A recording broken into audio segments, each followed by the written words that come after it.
1, 2, 3, go.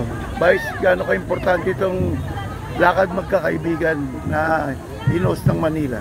Siyempre, napaka-importante ng lakad magkaibigan na ito na nagpapakita ng matibay na samahan ng magkaibigan, pamilya, dahil dito nabubuo, mas tumitibay pa yung bubuuin nating samahan sa future.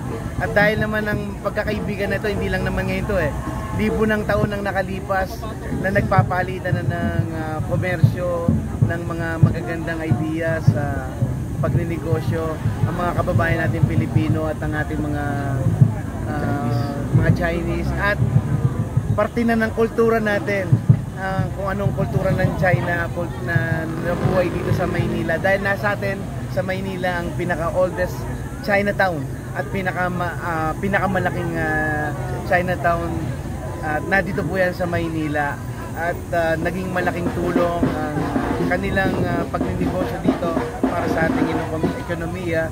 At hindi lang po yan, dahil tayong mga Pinoy, pag may pinapagdaanan na pagsubok, nadyan ang mga negosyante natin na Filipino-Chinese na talaga namang tumutulong sa abot ng kanilang kakayahan, o sa sobra pa. At maraming salamat sa Federation of Filipino-Chinese Chamber sa pag-initiate nito. Katuwang ang lungsod ng Maynila ni Mayor Hani Lapunapangan at Dr. Cecilio Pedro, dahil dito sa alay lakad magkaibigan na to, maganda to para sa peace, joy, love, para sa samahan.